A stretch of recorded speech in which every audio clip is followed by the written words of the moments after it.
The Alto Knights, which is available now in theaters nationwide. The director of this film, the Academy Award winner, and somebody I've been a fan of for so long, Barry Levinson, is here on the program. Good to see you, Barry. Thank you. Nice to be here. So, by the way, this is something I've never said before in the 10-plus year history of the show. When we talked with Robert De Niro about this last week, we were talking about how he's in the movie not once but twice as two different characters. And not your first rodeo with De Niro, but De Niro times two. I imagine it is, right? Yeah. He's incredible to work with, because there's a real spontaneity about him. And you think, well, then he just does that. But he works at it, he goes over it, and we discuss scenes. And it's rather, a period of time of just absorbing it, and then ultimately we'll do the scene. And then he may add lines to it. But there's a lot of preparation that goes into it. Where did that idea come from that he would play not only Vito Genovese, but also Frank Costello in the same script, same movie? The idea originally, I think, was Irwin Winkler, who's the producer. And when we got a draft of it and he read it, he said, "Yeah, I think this is really good." And we were talking about then who's going to play the other guys, because he originally he would do Frank Costello. And Irwin said, "What do you think? I think he can play both roles?" You say, "Well, I mean, he is one of the great actors." Yes. It's not like this is going to be risky, but we gave it to Bob, and he said, "Well, he was intrigued. He said, "Give me a couple days. Let me think this over." And then he said yes, and then we moved on from there. But I imagine, obviously it's a challenge for him.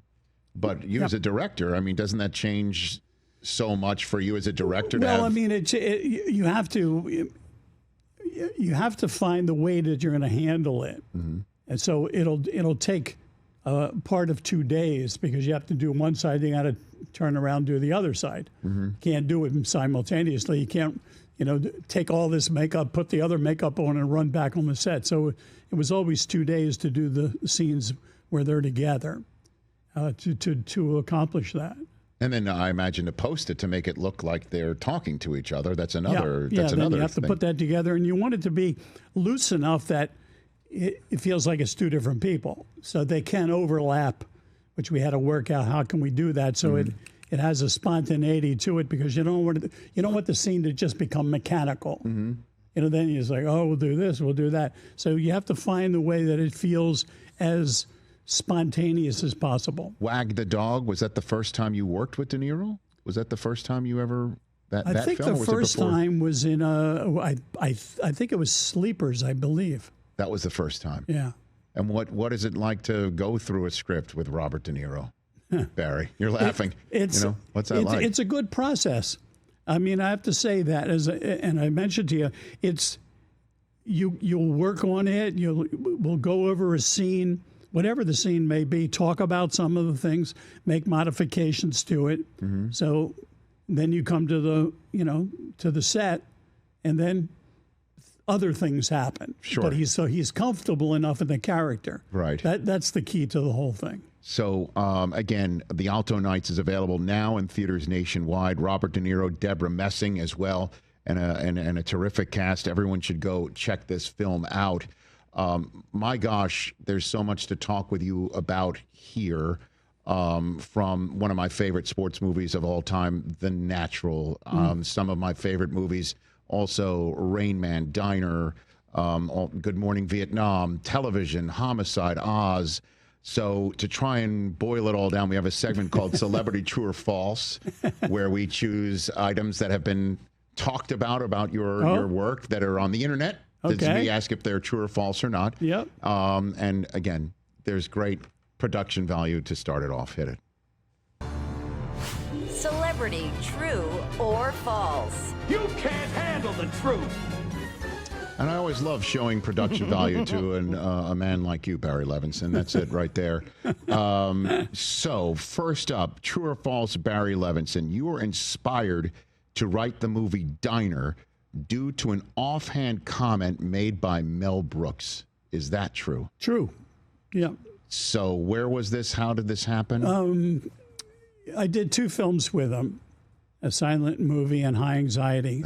And the one time we were coming from lunch, and out of the blue, he said, when we were walking back to the office, he said, because I would tell him diner stories about, this happened and that happening. And one day he just said, you ought to write that as a screenplay, which never occurred to me, And I said, really? He said, yeah. And then he actually said, did you ever see Fellini's E Vita Alone? Mm-hmm. And I said, no, I hadn't. And I said, I have to find it. But back in those days, you couldn't find those movies. Yeah, right. There's no YouTube. There's no Blockbuster. There was no way to track it down. Right. But it stayed in my head. And over the Christmas holidays, I ended up writing Diner. Because you were telling him stories of a Baltimore diner while you were a writer on the set of those movies, yeah, right? Because I was working on those two films. And during that period of time, he brought it up. It never would have occurred to me, actually. So you were. I mean, he's an amazing person. He is truly transformative for me as somebody who loves comedies and somebody who just loves that humor. I showed you on our set. I have not one but two autographed albums of the 2000 and 2000. There's a 2013 Year Old Man album all there, signed by Carl Reiner and Mel Brooks, and High Anxiety in particular. You played, if I'm not mistaken, you were a writer, but you also played the bellman. Yeah, I was the bellhop. The bellhop who stabbed him with a newspaper in the Psycho takeoff scene from this Hitchcock very takeoff crazy film, sequence, right? Where you're like, here's your newspaper. Yeah. And I'll never forget the line that he says as his face is on the floor of the showers. That guy gets no tip. Yeah. But and this is a big moment for me personally. So I did SportsCenter for 7 years on ESPN a long time ago, and one of my catchphrases for a baseball highlight when someone was thrown out at third base or at home was, "Those who are late do not get fruit cup." Yeah, right. From High Anxiety. Yeah. Did you write that line? I don't remember. It's funny. I don't know. One of the good things about working with Mel is that if something's funny, it's funny. It's not like he has to have possession of it. Yes. So as an example, I'm sorry, I have a little in my throat. Sure. If I was saying one day, I was kidding around, and I took the sound of Bernard Herrmann's music with the shower scene, which has this, yeah, of course. and I was making fun of it, and I ended up saying, like, the bellhop is going, here, here, here, and I'm like copying the high-pitched sound of that. Yeah. And Mel said, we got to do that.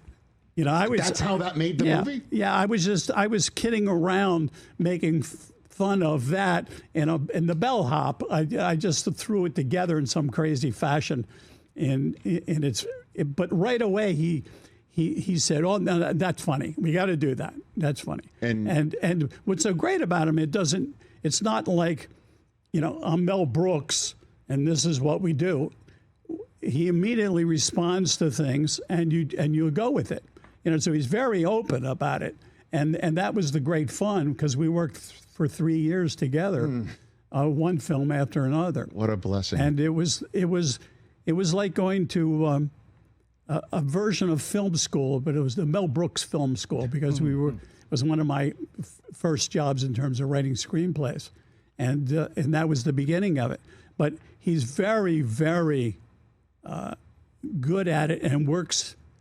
Trying to find, he doesn't like a little laugh. He said, we don't want a little laugh. We want, like, they can't breathe. They're laughing so hard. They can't. That's what he's going for all the time. Success. As you went to you went to the Film Institute of the Very, Very Nervous. I love that movie. Seriously. I mean, that, Nurse Diesel, played by Cloris Leachman, saying, "Those who are late do not get fruit cup." I use that over. She was priceless. Over again. All right, next, let's get to the movie Diner. Next up, Barry Levinson. True or false, in Diner, the infamous football quiz that Eddie forces his fiancée to pass in order for them to get married about the Colts is, in fact, based on what one of your cousins did in real life. Yeah, my cousin Eddie. Yeah. He did it in real life? Yeah. Like he wouldn't get married unless his fiance He had to passed have the test of the Colts? They had the football test. And here's the kicker after how crazy that is. Yes. He says to me one time, and seeing the movie, and with the football test, and he said, "You know, it really was. It was crazy actually to give her a football test." And I said, "Really?" And he says, "Yeah, because a week later she couldn't remember any of the answers." That's the problem? It wasn't the concept of the test. No, not the she concept. didn't retain the information? Is that what you're saying? Yeah, that's what he had. Oh, my God. He was just like, he was the most stubborn individual that I've ever met in my life. He was, my cousin. We were very, very close. We used to go to, as kids in Baltimore, when a baseball team would come in, Yeah. and we would go down, to there Memorial and get the Stadium? No, at the hotel where they're going to stay. Okay. And you get the autographs when the players get off, the bus. Mm-hmm. And he was a big Yankee fan, and I was like a Oriole fan, dyed in the wool. And I always remember it's like one of these stupid things to do is I was so anti-Yankee that they're getting off the bus. Yogi Berra, I got my autograph book. Yogi Berra, I'm not getting his autograph. And then Bill Skowron, not getting his autograph. Mickey Mantle getting off, not getting his autograph. Oh, wow. And so I didn't want any Yankee in my autograph book. That was my particular You have standards. thing, and that. But Brooks Robinson, he makes it, right, obviously? And I mean, that's the guy? Any Oriole at that Any point. Oriole. Yeah. Okay. The team wasn't very good back then, but it was still, you have a team. Are you still locked into them now, like Adley Rutschman in the current Yeah, version of the yeah. Orioles? That it looks like they're having a renaissance right now. This is a promising team. There's some really good players. No doubt about that. All right, true or false? This is great. True or false, Barry Levinson? Robert Redford could truly play baseball, and you had trouble getting him to pull back for scenes in which Roy Hobbs was struggling in The Natural. There was one time, because he was a good athlete. He was. Yeah, he was very good. And he was supposed to strike out on this one particular thing. And, he'd swing, foul it off, then he'd swing, he hit a home run, Bob, you just got to strike out. I mean, and, because we have, about 4,000 extras there, so he had a couple home runs he had to put in there, and as I remember it. He was a really good athlete, so those catches that he was making in the field, that was him. There were no doubles for anything. Normally that's great for a director as opposed to trying to make somebody who's not an athlete look like an athlete. Yeah. No, so he was, wouldn't strike out? He couldn't strike out is what you're saying? he had to, and we did. Okay. But I think it's, you get all pumped up. You got an audience out there, 4,000 or 5,000 extras. Right. So I think you just want to I'd like to get a couple home runs in there, just in part of the warm up to it all. Is he really left-handed, or did you have to flip the? No, he is. He really is left-handed. So you got a left-handed guy who can actually play baseball, who's as great as Robert Redford playing Roy Hobbs in The Natural. Yeah, no, we first, when we met on it, he loved baseball and talked about it. And he is, it's not like you got to do, you've heard the stories in the Lou Gehrig story, the limitations that Gary Cooper had or whatever. Redford was very, very athletic. Let me say something. What a beautiful movie this is. And I can't get enough of it. It's a remote drop for me. If I see it, I got to see it to the end. Because obviously Duvall is in it. He's incredible. And Wilford Brimley is the manager, and Richard Farnsworth, right? And the music, this, that, the other thing. And I was so blown away by it. And then I read the book. And the book is so dark. The Bernard Malamud actual source material, Roy takes the money, And so how did you square that circle for this? Did you ever write a script where it was completely faithful to the book? No, it was the film is very close to the screenplay, and by design, because when we looked at it, it was a fable. Right. and you go, all right, it's a fable. But in baseball and other sports, there are these moments that are like beyond comprehension. Correct. Can't make it up. No. Right. And so you go, well, all right. I mean, so let's play in that world that these things happen. And of course, the thing with Kurt Schilling where the blood on his sock, and those things, and many times when we talk about, say, a sport, baseball, is that we always take it a little further. I mean, he was leaping towards the top of the wall. It's not quite that way, but it's part of the fun of recounting a particular game that was played and the excitement of it. So that was the premise of that. We're almost on the end of on the edge of mythology, but it's the big moments of it all and the spirit of the individual and the nature of the game and all of that was all wrapped up in that particular movie, which at that time there was always a lot of this negative things. Like at that point, there had not been a successful baseball film in a long, long time. Right. And all had been failures. So when we were working on it, there was all this negative thing like, well, I don't know, baseball movies, that genre is over, it's gone, done. But this is, to Redford. Redford wanted to do the film. We met on it by happenstance, actually, and went from there. And then to tear the cover off the ball, Roy, and then he literally does. Yeah. Right? The lightning strike at the end. I'm wondering if, since you, again, were making up the ending whole cloth here, hit the ball into the lights. Into the light towers. In the light towers. Was that born out of Reggie Jackson's home run in the All-Star game? Did that come, the one that he actually hit the light tower in Detroit in the 70s? Was that an inspiration for that moment? I don't think so. Oh, okay. I don't believe so. I mean, this is the sort of stuff, it was the idea can read of into just, he hits it and the whole thing explodes and it's like, fireworks almost. Are you getting goosebumps hearing this? Because I am. It's awesome. Right, and then it's all the light bulbs coming down as he's running the bases, music's going, and then the next thing you see is in the field with his kid. Yeah. Oh my. That was. Come on. And that was really trying to do a fable. And sports in general, there's always these moments that happen that people talk about forever. Yes.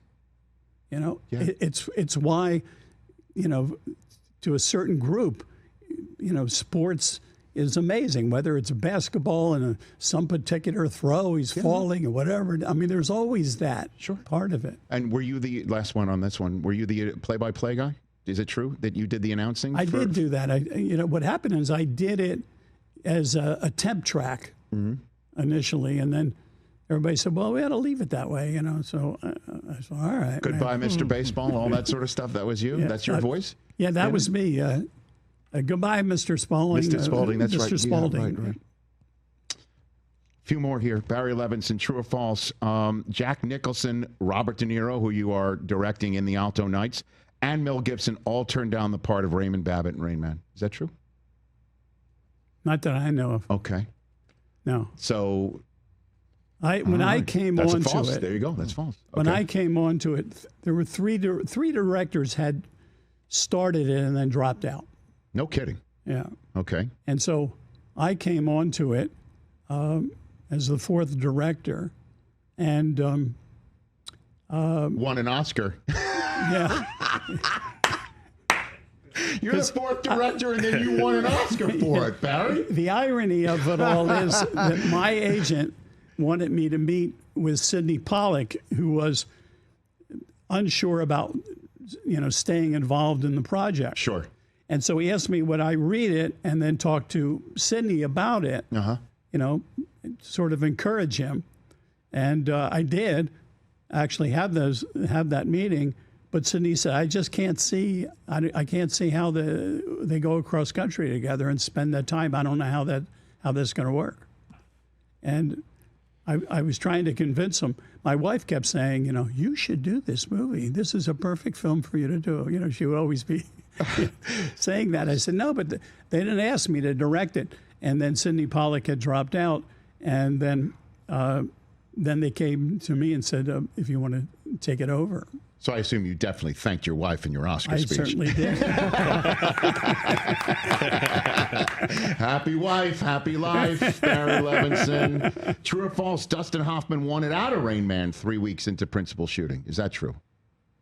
He was like thinking it wasn't going well for him. Get me out. He was nervous. I don't remember that he actually wanted to drop out of it. So that's false. Okay. But he was concerned, and then we sort of found something that he kind of connected to, and then that became at that point it sort of things settled in. But initially there was like I'll give you an example. Sure. We have a scene when they're in a restaurant having breakfast, and I said we're doing the take, and not he doesn't have any lines, but I said to him, Dustin, he seems boring. The character seems boring to me, And he said, well, yeah, but so what do I do? I said, well, from all the research, I mean, that autistics they're busy in a way. They'll be looking up and how many lights are there and why is that light different from another light? Not talking it, just they're looking. They're busy on things like that. Mm-hmm. And so we said, all right, let's do that. So we got to do the take. And then Dustin is looking and looking. It's all very convincing. And then Tom is saying something to him. He doesn't respond, and he doesn't respond. And I go, all right, cut. I said, Dustin, you have to respond to the line. He said, I got so involved in looking at the things that I didn't hear them. I said, well, you have to hear them. Otherwise, we can't even have a conversation. So, all right. And so he said something, and I said, why don't you use that? So at least you acknowledge she's there. You don't get into the conversation, but you acknowledge it. And that's where the thing that he does all through the film. He said, Ray, do you want to so-and-so? Yeah. You want to so-and-so? Yeah.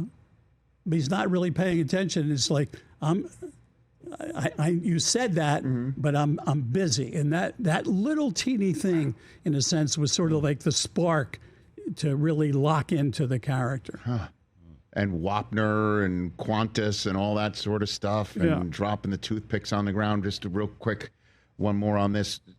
Casting Tom Cruise, I just kind of recall at the time, Tom Cruise is more of a big tentpole pop culture, big time star. Maybe not particularly, with all due respect to him at the time. Like, let's put him in a serious role with Dustin Hoffman. Well, he'd done a few things. He'd done a few things, but just in terms of an Oscar type of film, was there any concern of casting Tom Cruise at the time at that point? I never. Or was he always attached? Or I never gave it a thought. I thought, from our first meeting when I came aboard, I thought he could be really good. When you cast Tom Cruise, I didn't have to cast him; they were cast. He was already there. They were both involved. Oh, that's right. You're the fourth director coming in.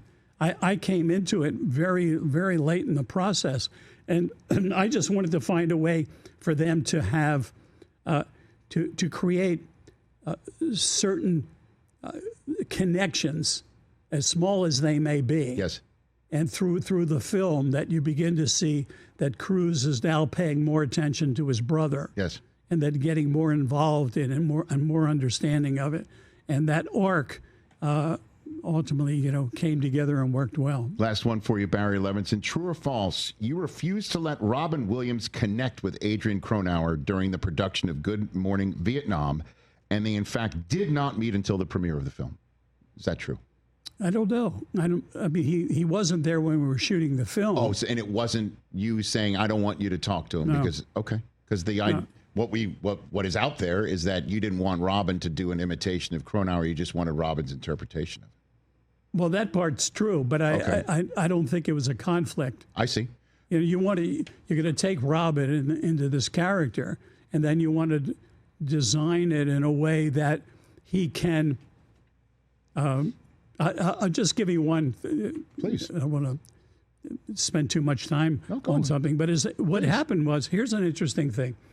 That was the key to the film, where we have a scene where he's teaching the class of the Vietnamese, and it's just not working. It's just flat. They're trying to say the lines. They can't say the lines. It all feels fake. And so there's a moment I go, all right, we better stop. Let's stop filming. And so called a break. Everybody leaves, goes outside, wandering around. There's a courtyard, and I'm walking around and go, I don't know what to do here. I don't believe the scene at all. It doesn't feel credible. And I looked over, and I see Robin. He's talking to the cast, the Vietnamese, and they're laughing, and there's a whole interaction. I go, oh, look how real that is. That's for real. Mm-hmm. And so I called him over, and I said, Robin, here's what we ought to do. I'm not going to slate this so they don't know that we're actually filming. And let's do what you're doing on the porch.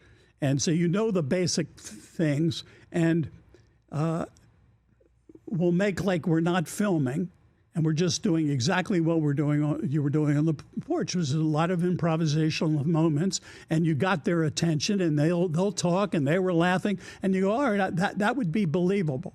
So we didn't slate it. We did everything with hand signals, so they didn't know what was going on. And so all of those scenes, there are certain story points we have to hit, but primarily it's Robin interacting with them, and that they're laughing at things, etc., and it all becomes very credible and real. And that was seeing how good Robin is talking to people and getting them involved. And so we were able to apply that to the film. And there's a scene, as an example in it, very late in the film, when we were using not softballs and baseballs, but something else. And the Vietnamese character came over to me. He says, I have seen a real, softball with my own eyes, and this is not a softball. And I said, I'm not in charge of the equipment. And he said, well, then who shall I speak to? He was very, very polite. And I said, Robin is in charge of all the equipment. And, so I immediately wandered over to Robin. I said, he's coming over. He's got a problem with the equipment, and have a conversation with him. And so he came over. And that conversation is that actor is actually really discussing the problem with the equipment that we had, but that's what we filmed. So it's very credible into all the things that were going on during the game. And I said, here, let's not tell them what is first base or second base. Where they run wherever they go. And then we had two MPs that were there. So if they go to third base instead of first base, then you'll show them you got to go to first base. And so it had this looseness of, they don't know how to play the game. And all of that stuff was just a kind of, play it by ear and let's see what happens. Just wind up Robin Williams and let him go. Give him the beats and say you do it, and right? then deal with the other players as you can. I love it. And that's a Celebrity True or False with Barry Levinson. That was amazing, man. And I've just barely scratched the surface. Before I let you go, I do have to ask, Oz. It's the first major, if not period, hour-long drama from HBO, and that sparked so many, like a golden age, no question about it. Yeah. And did you get Oz because of Homicide? You'd already established Homicide, and then you went into HBO and said, I'd like to do, with Tom Fontana, you went in and said, I'd like to do something. Tom had you had the sort of, if you will, the law and order part of it on the Homicide. Now you're getting the incarceration part of it as well. I can't, to be honest with you, I can't remember. I'm assuming Homicide came first. I believe it did, yes. Yeah. And we were fortunate that NBC let us shoot in Baltimore, because originally they wanted us to shoot in Los Angeles. Mm-hmm. And we that doesn't seem right to me. And so in order to compensate for shooting location all the time, that I said, well, we'll work with the small 16 millimeter cameras, not the big ones, in which we'll move much faster. Yes. And so then you design the show that it has a raggedness about it. And fortunately, back then, NBC said, okay, that's all right, because it totally broke the barrier No about question. how you frame things and the rhythms of it and the looseness of the film. Yeah, and you were used to watch that all the time, right? It's Homicide. I Live on was the in high Street? school. I loved that Richard show. Belzer, Yeah. the Bells, Hunter may he rest Brower. in peace. Yeah. And then, but Oz, my goodness gracious. I mean, my wife and I made the mistake of watching that before trying to go to sleep every Sunday. And we were like, we literally said, we cannot do this live. And we got to watch it during the day.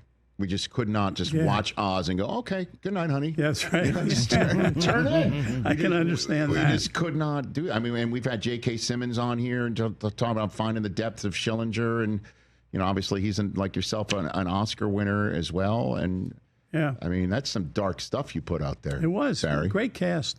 Great cast. Spectacular cast, no doubt about that.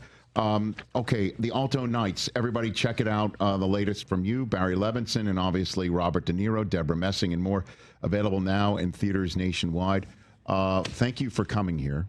And thank you for all the laughs and goosebumps and the great moments of just sitting there and crying and seeing dramas that I'll never forget and everything. Thank you. I really appreciate it. Nice talking with you. Same here. Let's do this any other time because, again, we have barely scratched the surface. The Alto Knights, available now in theaters nationwide. Barry Levinson here on The Rich Eisen Show. Thank you. Catch The Rich Eisen Show live weekdays from 12 to 3 p.m. Eastern on Roku Sports Channel in the U.S.